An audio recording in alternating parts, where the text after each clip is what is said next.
তার হাত গুটিয়ে বসে থাকতে রাজি নয়। তারেক রহমানের দেশে ফেরা এবং প্রধানমন্ত্রী হওয়ার নেপথ্যে ভারতের একটি বড় পরিকল্পনা ছিল, আগেই বলেছি।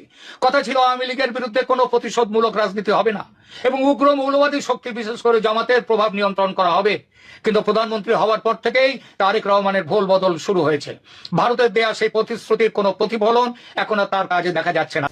এই হলো ভারতের বন্ধুত্ব। এটার শুরু আজকে থেকে না, সেই 1971 সালের 16ই ডিসেম্বর থেকে শুরু করে আজকে পর্যন্ত ভারত কখনো মানতেই পারে নাই যে বাংলাদেশ একটা স্বাধীন রাষ্ট্র।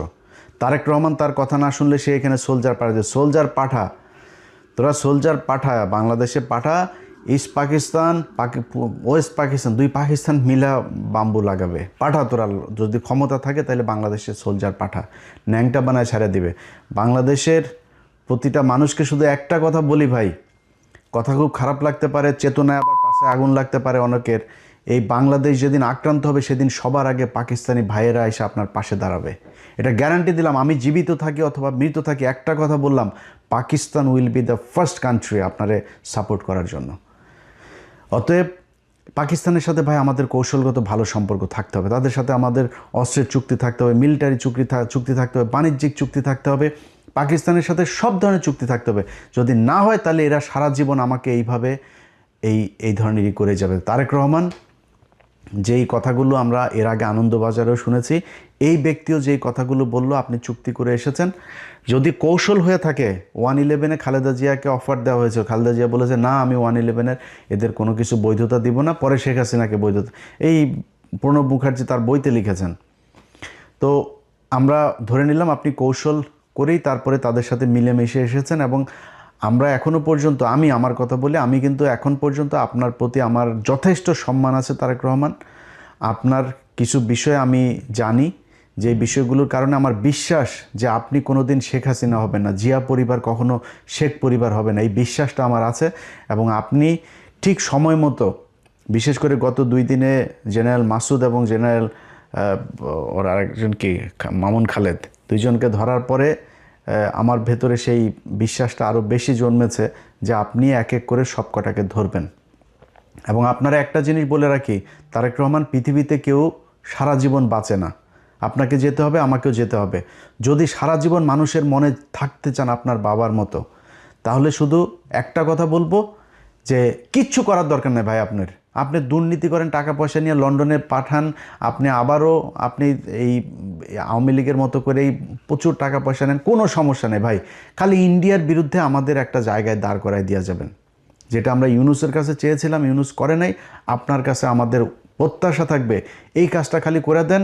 আপনার যে কোনো বিপদে, এই দেশের যে কোনো বিপদে বাংলাদেশের 18 কোটি মানুষ এক হয়ে আপনার পাশে দাঁড়াবে। ভারতে আসতে দেন, দেখি ওরা আমাদেরকে কি করে নিয়ে যায়। খালি আমাদের কিচ্ছু লাগবে না ভাই, আমাদের খালি আপনার এই আকাশ নিরাপত্তা ব্যবস্থাটা আমাদের করেন, যাতে আমরা আমাদের ইন্টারসেপশনের এই কাজগুলো যাতে আমরা খুব ভালোভাবে করতে পারি। ওদের আকাশ দিয়ে যদি ওরা আমাদের কিছু করতে না পারে, ওরা মাটিতে নামে আমাদের কিছু করতে পারবে না। সারা জীবন যুদ্ধ করলেও ইন্ডিয়ানরা আমাদের সাথে যুদ্ধ করে পারবে না, এই সাহস ওদের নাই। আর সেই সাথে আমাদের যা লাগে, অস্ত্র লাগে, যা লাগে, সেটা ভাই আপনাদের এই আল্লাহকে সাক্ষী রেখে বললাম, যদি পাকিস্তান সবার আগে আপনার পাশে না দাঁড়ায় আসা, আমি যদি জীবিত থাকি সেদিন আমার জুতার গলা নিয়ে আপনাদের সামনে আসা হাজির হব। অতএব এরা যেই হুমকি ধমকি যা দিচ্ছে, আপনি এটাতে বিচলিত না হয়ে ওদের সাথে আপনাকে চোখে চোখ রেখে একটা পর্যায়ে গিয়ে কথা বলতে হবে। আপনার যতটুকু কৌশল অবলম্বন করা দরকার আপনি করেন, কোনো সমস্যা নাই।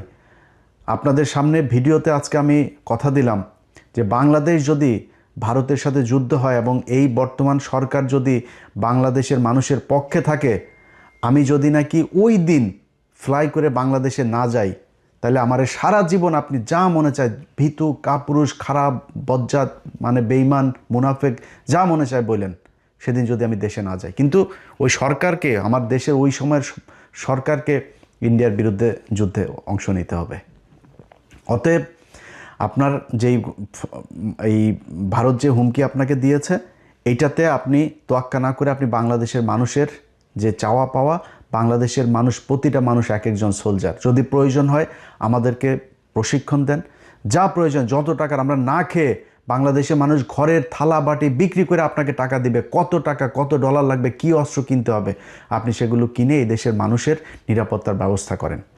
বিশেষ করে এই আপনার ইন্টারসেপ্টরের যে এইটাকে আপনাদের করতে হবে, কারণ তাদের যেহেতু যুদ্ধ বিমান, তাদের মিসাইল আছে, তাদের ড্রোন আছে, সো এই জিনিসগুলোর জন্য কি করা দরকার সেটা যার সাথে চুক্তি করতে হয়, পাকিস্তানের সাথে করতে হোক, চীনের সাথে করতে হোক, তুরস্কের সাথে করতে হোক, আমেরিকার সাথে করতে হোক, রাশিয়ার সাথে করতে হোক, যার সাথে মনে চায় করেন, করে আমাদের এই নিরাপত্তার ব্যবস্থা করেন। মাটিতে নেমে যখন ওরা যুদ্ধে নামতে আসবে, ওইটার সাথে বাংলাদেশের মানুষ ফাইট করবে, সেটার জন্য আমাদের প্রশিক্ষণ দেন, যা প্রয়োজন সেটা করেন, এই দেশের মানুষ জীবন দেওয়ার জন্য প্রস্তুত। আমরা অন্তত গত 15 বছরে এরকম একটা প্রজন্ম তৈরি করেছে, যে প্রজন্মটা এই দেশে ভারতের বিরুদ্ধে যুদ্ধ করে শহীদ হওয়ার জন্য মুখিয়ে আছে। কে বিএনপি করে, কে জামাত করে, কে কোন দল করে, চরমোনাই করে না কি করে, ইন্ডিয়ার প্রশ্নে সবাই এক। অতএব আপনি সেটা করেন। আমাদের কিছু কিছু মানুষজন আছে যারা এখনও পর্যন্ত পাকিস্তানের সাথে আমাদেরকে একটা দ্বন্দ্ব বাধায় রাখার জন্য একটাই করে, ভাই 26শে মার্চ আমরা স্বাধীনতা দিবস, ওকে 16ই ডিসেম্বর ইন্ডিয়া তাদের কাছ থেকে লিখে নিয়ে গিয়েছে, আমাদের কারো আসতে দেন, ওকে তারপরে ভাই আলাদা হয়ে গিয়েছে, দ্যাটস এনাফ, এটা ওভার। এখন আমরা দিনগুলো পালন করব, ঠিক আছে, গুতাগুতির দরকার নাই তো। পাকিস্তানের গুতায় কি পাকিস্তানের কাছ থেকে আপনি টাকা নিতে পারবেন? পাকিস্তান আপনার এখানে না আসলে পাকিস্তানের কী হবে? পাকিস্তানের ল্যান্ডের অভাব আছে? আমার মেয়ে 1,44,000 বর্গ কিলোমিটার, ওর 6,80,000 না কত হাজার বর্গ, আমার চাইতে এরকম 5টা রাষ্ট্রের মতো ওর একটা দেশ, মানুষ আমাদের চেয়েও কম, তো ওদের আমাদের জায়গা দরকার আছে নাকি? আমার এখানে আছে কি? আছে কিছু বাংলাদেশে। এখন ওরা আমাদেরকে এই কিছু মানুষজন আছে যেগুলো এই দ্বন্দ্ব বাধায় রাখার জন্য ইচ্ছাকৃতভাবে, দেখেন সবশেষ খেলাটার কথা বলে আপনাদের শেষ করি। সবশেষ খেলার ক্রিকেট খেলাটায় বাংলাদেশ 3টা ম্যাচ খেললো। 3টা ম্যাচের মধ্যে প্রথম ম্যাচে আপনার মেহেদী হাসান মিরাজ, সালমান আগা তাকে আউট করলো। দেখেন এই পাকিস্তান মাত্র কয়দিন আগে ভারতের সাথে যখন বাংলাদেশ খেলতে যাবে না ভারতে, একমাত্র পাকিস্তান এসে আমাদের পাশে দাঁড়াইলো, আর কেউ দাঁড়ায় নাই। অনেকে বলে হ্যাঁ পাকিস্তান তো পরে খেললোই, পাকিস্তান বলে লাভ হইলো কি, শুধুই ফাঁকা আওয়াজ দিল। আরে বেটা, ফাঁকা আওয়াজ তোর কোনো বাপ দিয়েছে? পাকিস্তান দিয়েছে। ওইটা দেওয়াতে লাভ হয়েছে না লোকসান হয়েছে সেটা বিসিবির যায় জিজ্ঞেস কর, তারপরে জানতে পারবি। পাকিস্তান তো দাঁড়াইছে ভাই, আমার পক্ষে কথা তো বলছে তারা। এর পরপর তারা সিরিজ খেলতে আসলো আমাদের এখানে, তো তারা তো বন্ধুর মন নিয়ে আসছে। ভাই বাংলাদেশের একটা মানুষ যদি ওইখানে পাকিস্তানে যায় না, দেখেন পাকিস্তানের মানুষ ওরে মনে হয় হারানো ভাই খুঁজে পাইছে। খাবারের বিল নেয় না, গাড়ির ভাড়া নেয় না, জোর করে বাড়িতে ঢুকায় নিয়ে যায়, নাস্তা খাওয়ায়, থাকতে জায়গা দেয়, এরকম অবস্থা। সেই দেশের একটা মানুষ, সে ব্যাটসম্যান যখন সালমান আগাও ব্যাটটা নিয়ে ও দৌড় দিয়েছিল বল আনার জন্য, বাট পরে রান নেয় নাই। সে ক্রিজের ঠিক পাশে, এরকম না যে সে ক্রিজের মাঝখান থেকে বলটা ধরেছে, ক্রিজের পাশে ব্যাটটা ফেললেই সে ক্রিজের ভেতরে, সে ব্যাট না ফেলা সে ওই বলটারে আটকাইছে, বলটা উঠায় সে মিরাজের হাতে দিতে গিয়েছে। ও মা, সে বলটা করলো কি, স্টাম্পে মাইরা মিরাজ এসে তাড়াতাড়ি করে চোরের মতো, একটা চোরের বাচ্চা, ফকিন্নির বাচ্চা এসে বলটা ভেঙে দিল। এরপরে আবার লাস্টের ম্যাচে আপনার করলো, এই যে ওর নাম কি, নাহিদ রানা, ওর মুখের অঙ্গভঙ্গি দেখে আমার মনে হয়েছে যে একটা গালি দিয়েছে, একটা বাজে গালি দিয়েছে। আমি ওর মুখের যে মুভমেন্টটা দেখেছি ওটাতে আমার মনে হচ্ছে একটা বাজে গালিটা দিলাম না এখানে, তো এই গালিটা সে দিয়েছে বিশাল, আরে বাবা বিরাট আকারের উত্তেজনা, মনে হয় ভারত পাকিস্তান খেলা হচ্ছে। আরে বেটা, তোর তো বোঝা উচিত, এই যে এখন গেছিস পিএসএল খেলতে, তোর বাপরাই তো নিল, তোর বাপের দেশেই তো গেলি। পিএসএলে তোর বাপেরা তোদের দেশ থেকে, বাংলাদেশ থেকে 6টা প্লেয়ার নিয়েছে। আর আইপিএলে নিয়ে যাইতো সাকিব আল হাসান, পৃথিবীর শ্রেষ্ঠ একজন অলরাউন্ডার, সবচাইতে ধারাবাহিক একজন প্লেয়ার, ফর্মে থাকা প্লেয়ার, তারে নিয়ে সাইড লাইনের বাইরে দাঁড় করে রাখতো, পানি নেওয়াইতো তারে দিয়া। অপমান খালি নিত কেন? বাংলাদেশের দর্শকগুলোরে নেওয়ার স্পন্সর আছে না, ওদের তো প্রোডাক্ট বিক্রি করতে হবে, বাংলাদেশের মানুষ দর্শক তো থাকবে না একজন না থাকলে, নিয়ে বসায় রাখতো। এটা করতো ইন্ডিয়া। আরে ভাই, ইন্ডিয়া আজকে সেই শুরু থেকে এখন পর্যন্ত সারা জীবন এই যে টেস্ট স্ট্যাটাস, সবার পরে তারা আমাদেরকে দিয়েছে, এই যে টেস্ট স্ট্যাটাস খেলা মানে না বাংলাদেশের থাকা উচিত না। এই যে এই বীরেন্দ্র সেবাগ, এই শালা বলছিল যে বাংলাদেশের টেস্ট স্ট্যাটাস থাকার উচিত না। এরা ইন্ডিয়া খালি খেলা না, বাংলাদেশের প্রতিটা জায়গায় প্রতিটা সেক্টরে তারা সারা জীবন, এই যে কয়দিন আগে আপনার এই যে বাংলাদেশ থেকে আপনি দেখছেন না যে বাংলাদেশের মানুষজনরা এখন আর আসতে দিবে না, কারণ বাংলাদেশের মানুষ এখানে ওই আপনার ইয়েগুলো, এখানকার সরকারি যে সুবিধাগুলো আছে এই সুবিধাগুলো বেশি উপভোগে। যেমন ধরেন কারো মা অসুস্থ, বাবা অসুস্থ, তার ট্রিটমেন্টের জন্য এখানে আপনি ঘরে রাখলেও আপনার কিছু টাকা দেয়, আপনার অনেক এরকম বাচ্চাদের জন্য চাইল্ড সাপোর্ট দেয়, অনেক ধরনের এই প্রণোদনা আছে, এগুলো দেয়। তো এগুলো এই ইন্ডিয়ানরা, তারা ইন্ডিয়ানদের কারো দেয় না, ওরা কিন্তু আমাদের চেয়ে বেশি খায়, অথচ ইন্ডিয়ানগুলো দেয় নাই, বাংলাদেশেরগুলো সবগুলো দিয়েছে যে বাংলাদেশ নাকি 54% নাকি এশিয়ার নাকি আমরা নাকি খাই, তারপরে এটা দিয়ে এখন বাংলাদেশিদের ভিসা দেওয়া বন্ধ। ভাই প্রতিটা জায়গায় আপনি 1971 সালের মুক্তিযুদ্ধের পর এটা নিয়ে কোনো বিতর্ক নাই, প্রতিটা মুক্তিযুদ্ধের কাছে জিজ্ঞেস করবেন যে ইন্ডিয়ানরা আমাদের এখান থেকে কি পরিমাণে, পাকিস্তানের 92,000 এই সোলজার তারা আপনার অস্ত্র রেখে আসলো, আমাদের এই যে মিল কল কারখানা মানে পাকিস্তান যা করে দিয়ে এসেছিল, এগুলির থেকে দামি দামি যন্ত্রপাতি সব ইতিহাসের সব জায়গায় এগুলোর আপনার উল্লেখ করা আছে, তারা নিয়ে গিয়েছে, আমাদের দেশের টাকা পয়সা লুটপাট। ইয়ের পরে 400 কোটি টাকা এসেছিল আমাদের অনুদান বিদেশ থেকে, সেই 400 কোটি তখন আমাদের তো টাকশাল সব ইয়ে নাই, তারা আমাদের সেটা করলো, সেই টাকাটাতে তারা 400 কোটিরে 800 কোটি ছাপাইলো। 800 কোটি ছাপায় কি করলো তারা, তাদের ওই টাকাগুলো দিয়ে আমাদের দেশে চাল ডাল সব কিনে নিয়ে গেল, পর্যাপ্ত ছিল আপনার বিভিন্ন দেশ থেকে আসা আপনার সাহায্য সহযোগিতা ছিল, এগুলো সব নিয়ে যায় তারা আমাদের দেশে ইনফ্লেশন করে দিল, মানুষ না খেয়ে 74-এ মারা গেল। আরে ভাই মানুষ মারা গেলে মারা যাবে 72-এ 73-এ, 74-এ গিয়ে মরল কেন? এই ভারতীয়দের কারণে। ভাই আপনারে আমি যদি এখন 55 বছরে এই ইতিহাস এত ড্যামেজ হয়েছে যে আপনাকে এখন আমি বুঝাইতে গেলে আপনার অনেক কিছু মনে হবে যে এই লোক আসলে মানে মুক্তিযুদ্ধ নিয়ে এত কথা বলে, ভারতের বিরুদ্ধে এত ক্ষোভ তার। ভাই আমার কথা বিশ্বাস করার দরকার নেই আপনার, আল্লাহর ওয়াস্তে। যেই মানুষগুলো সেক্টর কমান্ডার ছিল, মুক্তিযুদ্ধের সর্বাধিনায়ক আছে না জেনারেল ওসমানী, সেই জেনারেল ওসমানী শেখ মুজিবের এখান থেকে পদত্যাগ করেছিল, জানেন এটা? শেখ মুজিব মন্ত্রণালয়ে থাকতে দেয় নাই। এই যে তাজউদ্দিন আহমেদ, তার অবর্তমানে সে প্রধানমন্ত্রী ছিল না, এই তাজউদ্দিন আহমেদরে শেখ মুজিব বহিষ্কার করেছে, বাধ্য হয়েছে তারা করতে। শেখ মুজিব এই তাজউদ্দিনের মেয়ের বইতে লিখেন একদম হুবহু সেদিনের ঘটনাটা বর্ণনা করেছে যে আব্বু সেদিন এই বাড়িতে এসে তারপর বলেছিল এর চেয়ে পাকিস্তান আমলিত ভালো ছিল। কোনো কারণে একটা কোনো ভালো মানুষরে ওই দিন এই শেখ মুজিব তার এই জায়গাতে সে থাকতে দেয়নি। সো এখন আপনি তাদের কাছ থেকে ইতিহাস শেখেন, দেখবেন ইতিহাসের সব কিছু জানেন। আমার কাছ থেকে কারোর কথা বিশ্বাস করবেন, আপনার নেতারাও বিশ্বাস করবেন না, আমারও করবেন না কারোর কথা। আবার এখন যে গজিয়ে ওঠা যেসব মুক্তিযোদ্ধা আছে এগুলোরও বিশ্বাস করবেন না, এগুলো সব ভুয়া মুক্তিযোদ্ধার ওই সার্টিফিকেট নিয়ে সব এখন আসল মুক্তিযোদ্ধা কেউ সামনে আসে না। এরা এই তেলও মারে না, এরা এই ধান্দা এই খাইতেও আসে না, অনেকে আছে এই ভাতাও নেয় না।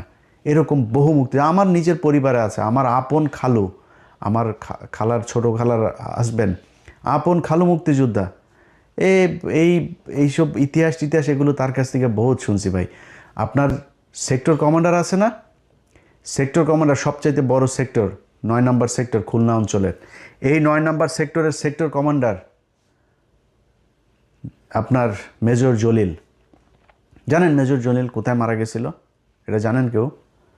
মেজর জলিল এই করাচিতে গিয়ে মারা গেছিল। দেখেন ওনার দেখেন, ওনার গুগলে যান, ওনার দেন, করাচিতে গিয়ে মারা গেছিল। এই বাংলাদেশের প্রতি ঘৃণা, ইন্ডিয়ার প্রতি ঘৃণায় সেই দেশটায় থাকতে পারে নাই, সেই জীবনটা সেইখানে মারা গিয়েছে। একজন সেক্টর কমান্ডার। আপনার কাছ থেকে আমি ইতিহাস শিখবো ভাই। আপনি আমার সাথে ইতিহাস নিয়ে করবেন, ডিবেট করবেন, কথা বলবেন, যে বলতে চায়, যত বড় মুক্তিযোদ্ধা আছে যে আছে, আমি আমার মুখ থেকে একটা কথা বলবো না, বই থেকে কোট আনকোট কথা বলবো। তার চাইতে বড় মুক্তিযোদ্ধার বই থেকে আমি তার রেফারেন্স দেবো যে এই মুক্তিযুদ্ধে এটা বলে গেছে, আপনি এটা কোথায় পেলেন? আমার মুখ থেকে একটা কথা বলবো না, কে আছেন বলেন, আমি তার সাথে বসবো। অতএব এই মুক্তিযুদ্ধা নিয়ে ভাই আমাদের দেশের যে 2 লাখ মা বোনকে পাকিস্তানিরা লাগাইছে, বাল ফলাইছে, 30 লক্ষ মানুষকে পাকিস্তানিরা মেরে থেকে গিয়েছে। ভাই এই ভগাস কথাবার্তা 55 বছর হয়েছে মুক্তিযুদ্ধ মন্ত্রণালয়ের, বলেন না কেন ঠিক করতে? জীবনেও করবে না, কারণ সব মিথ্যা কথা। পাকিস্তানিরা কাউকে রেপ করে নাই, পাকিস্তানিরা কোনো মুসলমানকে হত্যা করে নাই। এই যে কয়দিন আগে এই আমেরিকাতে দেখছেন না 2 কংগ্রেসম্যান সব এই কারণেই। হ্যাঁ, হিন্দুদের সাথে যুদ্ধ হয়েছে, ভারতের সাথে পাকিস্তানের যুদ্ধ হয়েছে, হিন্দুরা তো এই দেশে গণহত্যা চালিয়েছে, গণধর্ষণ চালিয়েছে। তো এখন কি বলবেন? এগুলোরও নিয়ে এই যে 3 লাখ, 30 লাখ, 2 লাখ এগুলোর করেন না কেন? আমরা তো চাই কারা কারা ধর্ষিত হয়েছে, কাদের কাদের ইয়েতে পাকিস্তানের পয়দা হয়েছে, আমরা এটা দেখতে চাই। দেখান, বলেন আপনাদের তালিকা নাই কেন? আপনারা এখনও করেন না কেন? যে মারা গিয়েছে তার তো আর মান সম্মান নাই, খুঁজে বার করেন দেখি। মুক্তিযোদ্ধা তো এখনও জীবিত আছে, খোঁজ নেন। নাম বলার দরকার নাই, কোনো নারীর নামও বলার দরকার নেই, এমনিতে আপনি সংখ্যাটা আমাদের জানান দেখি কোথায় কে করছে। এইসব ভগাস কথাবার্তা ভাই। আমার পাকিস্তানের সাথে আমি একও হব না, আবার পাকিস্তানের সাথে আমাদের মানে কোনো কিছু দিয়েও সম্পর্ক করার দরকার নেই। পাকিস্তানে আমার ভাই, আমি পাকিস্তানের ভাই। পাকিস্তান আর আমি, এই ভারত যতবার হুমকি দিবে ততবার পাকিস্তানের সাথে মিলে আমাদেরকে ভারতকে প্রতিহত করতে হবে সব দিক থেকে। ওর 7 সিস্টার থেকে শুরু করে খালিস্তান, ওইদিকে পাঞ্জাব, ওইদিকে কাশ্মীর, সবখানে পাকিস্তান বাংলাদেশ মিলে একসাথে ওদেরকে ধরতে হবে। এইটা যেদিন ঠিক করতে পারবেন, এটা একটা ব্যবসা। এই ব্যবসা করে বিএনপি আসলে বিএনপি খায়, আওয়ামী লীগ আসলে সবচাইতে ব্যবসা করে খায়। এই ব্যবসা করার জন্যই এই মুক্তিযোদ্ধাটাকে আমাদের সামনে এইভাবে দাঁড় করায় রাখা হয়েছে। আর পাকিস্তানের সাথে আমাদের সম্পর্কটা সারা জীবন যেন খুব খারাপ থাকে এই ধরনের, এই জন্য গাঁজাখুরি এক গল্প, 2 লাখ আপনার এই মহিলাদেরকে করা হয়েছে, রেপ করা হয়েছে। ওরে বাবা রে বাবা, পাকিস্তানিরা তোমাদেরকে চোদে না, সরি লাগায় না তোমাদেরকে। তো ওইখানে আরেক হলো কি 30 লাখ মানুষকে হত্যা করেছে।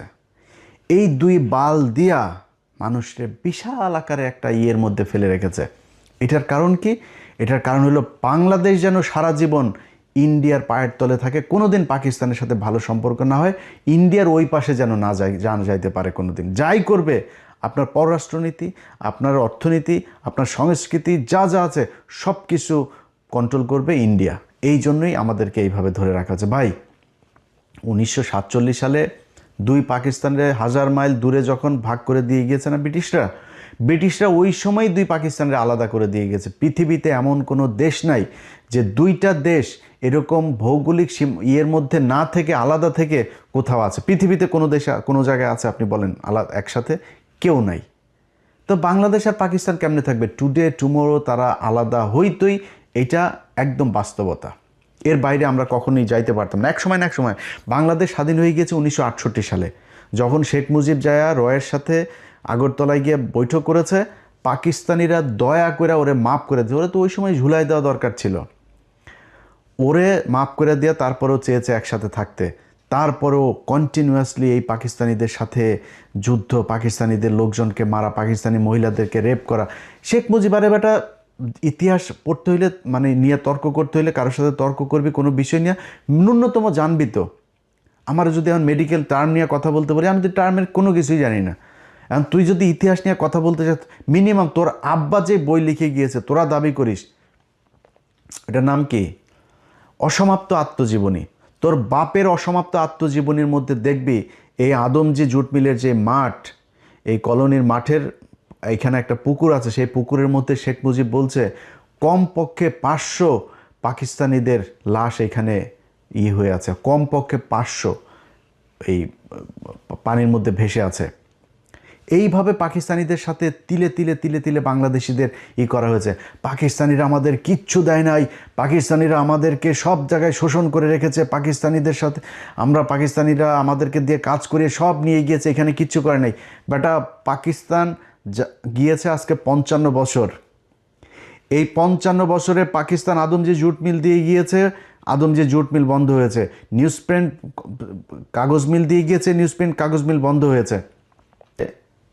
কে কতটুকু স্বাধীন, কতটুকু স্বাধীনতা আপনি ভোগ করছেন, এটা আপনি নিজের প্রশ্ন করেন। প্রশ্ন করলে বোঝা যাবেন যে এই স্বাধীনতায় আপনাকে কতটা আপনার প্রতিদিনের জীবনযাত্রার যে মান সেখানে কতটা উন্নয়ন করতে পেরেছে, এটা নিজের জিজ্ঞেস করেন।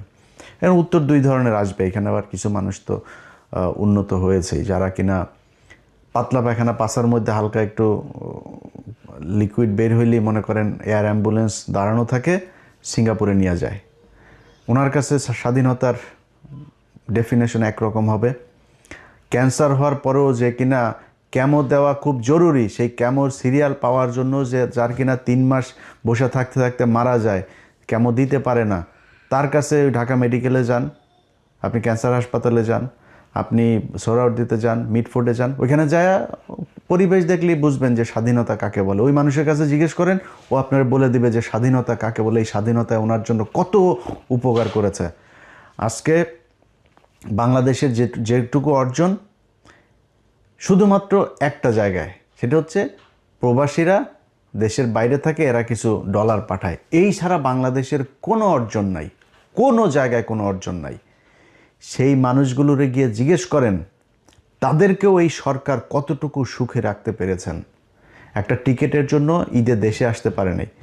সরকারের তো উচিত প্রতিটা প্রতি 2 ঈদে সবাইকে সমপরিমাণ টিকিটের সমপরিমাণ টাকা দিয়ে দিবে সরকার।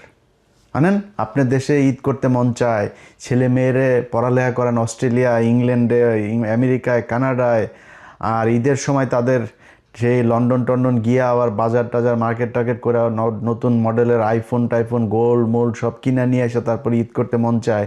আর সৌদি আরবের ওই প্রবাসীর ঈদ করতে মন চায় না। ওরে যায় জিজ্ঞেস করেন স্বাধীনতার মানে কি, ও বলে দেবে।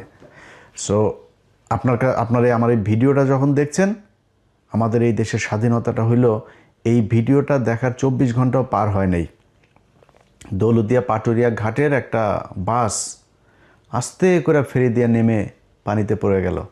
40-50 জন যাত্রী নিয়ে, সেখানে আমি ভিডিও করার আগ পর্যন্ত যতটুকু জানতে পারলাম 25 জনের লাশ অলরেডি উদ্ধার করা হয়েছে, আরও কতজন মারা যাবে ঠিক নেই। আপনার এই মরার স্বাধীনতা তৈরি হয়েছে 1971 সালের যুদ্ধ মধ্য দিয়ে। আপনি মরবেন, এটাই স্বাধীনতা। আপনি প্রজা, আপনি ওদের গোলামি খাটবেন, ওদের একজন মারা যাবে, ওদের পরিবারের রাষ্ট্রীয় শোক হবে। আপনি 25 জন না 25,000 মারা গেলেও রাষ্ট্রীয় শোক ঘোষণা করা হবে না। এটার নামই স্বাধীনতা। এই স্বাধীনতার জন্যে বাংলাদেশের মানুষ 1971 সালে যুদ্ধ করেনি, যুদ্ধ করেও নাই, এটাও বাস্তব কথা।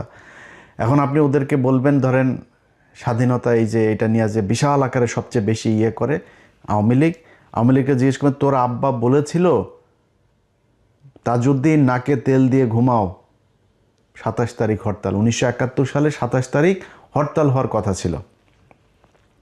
তাজউদ্দিনের মেয়ের লেখা বই, ভাই আপনি আমারে বিশ্বাস করার দরকার নাই, আপনারও আমি বিশ্বাস করব না।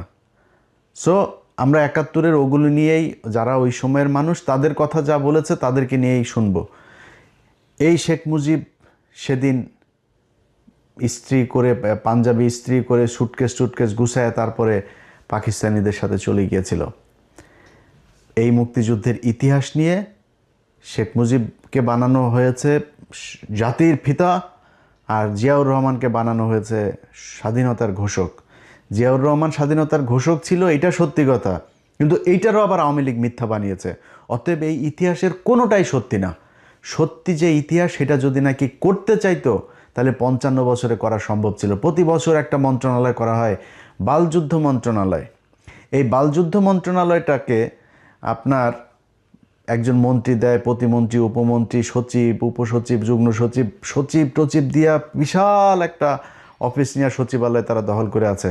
সেই মুক্তিযোদ্ধা মন্ত্রণালয় 55 বছরে আজ পর্যন্ত আমাদেরকে বলতে পারে নাই কতজন মানুষ মারা গিয়েছিল, কতজন মুক্তিযোদ্ধা, কারা আসল মুক্তিযোদ্ধা, কারা আসল রাজাকার, কিচ্ছু না।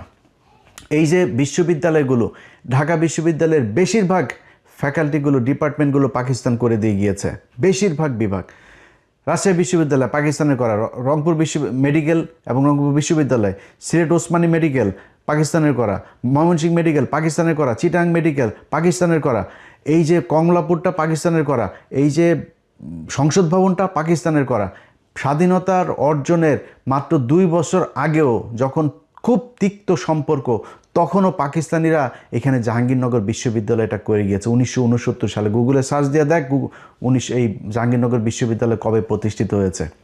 সবগুলো বিশ্ববিদ্যালয় দিয়ে সার্চ দিয়ে দেখবি যে 23 বছরের বঞ্চনা গাঞ্ছনার ইতিহাস এগুলি শোনায়, এই বালের কথা। এই পাকিস্তানিরা এই 23 বছরে এই জিনিসগুলো করে দিয়ে গিয়েছে। যদি না হইতো, বালটাও হইতো না। 1974 সালে খালি এই চারুকলাটা হয়েছে, এর বাইরে আজ পর্যন্ত না হয়েছে কোনো নতুন বিশ্ববিদ্যালয়, না হয়েছে ফ্যাকাল্টি। এইটার নামই বাংলাদেশের স্বাধীনতা। এই বালের গান শোনায় শোনায় ভাই আপনি বলবেন যে হ্যাঁ ওরা আমাদের শোষণ করার জন্য এখানে, এই জাহাঙ্গীরনগর বিশ্ববিদ্যালয় এখানে করেছে পাকিস্তানের লোক এসে পড়ার জন্য, তোর লোকেরা শিক্ষিত করার জন্য এগুলো বানিয়েছে, তারা করেছে এগুলো। এই যে পিজি হাসপাতালটা, এই পিজি হাসপাতাল, ঢাকা মেডিকেল হাসপাতাল, ল্যাক, ওইখানে দেখবি যে পাকিস্তানি ডাক্তারদের কি অবদান, কি করে গিয়েছে তারা এই হসপিটাল। এটা তো 500 বেডের ছিল এক সময়, পরে 1800 বেড। এগুলো কারা করেছে? এই পিজি হাসপাতালের বঙ্গবন্ধু বিশ্ববিদ্যালয় কারা করেছে? পাকিস্তানিরা করেছে। আজকে তাদের সাথে আমাদের বিশাল খারাপ সম্পর্ক। ভাই কোনো সমস্যা নেই, আমি এগুলো বলার মানে এটা না যে আমরা আবার পাকিস্তানিদের সাথে আলাদা হইতে, বা আলাদা হওয়ার দরকার নাই। আমেরিকার সাথে জাপানের আজকে মধুর সম্পর্ক, দক্ষিণ কোরিয়ার মধুর সম্পর্ক, ভিয়েতনামের মধুর সম্পর্ক। ভাই তাদের সাথে যুদ্ধ হয় নাই? আজকে আফগানিস্তানের সাথে রাশিয়ার সম্পর্ক ভালো, একসময় এরা যুদ্ধ করে স্বাধীন হয়েছে ওদের কাছ থেকে, আমেরিকায় আফগানিস্তানকে সাহায্য করেছে। এটাই কৌশল, যার যখন যাকে দরকার হবে। এই ইরানের সাথে রাশিয়ার সম্পর্ক খারাপ ছিল না, তারা আজকে রাশিয়ার কাছ থেকে সব সুযোগ সুবিধা নিচ্ছে না।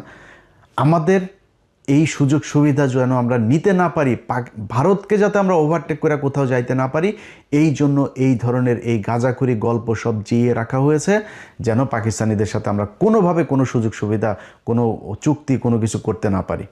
ভাই পাকিস্তান আলাদা, আমরা আলাদা। আমি আমার কাজে পাকিস্তানকে কাজে লাগাবো, পাকিস্তান পাকিস্তানের কাজে আমাকে কাজে লাগাবে।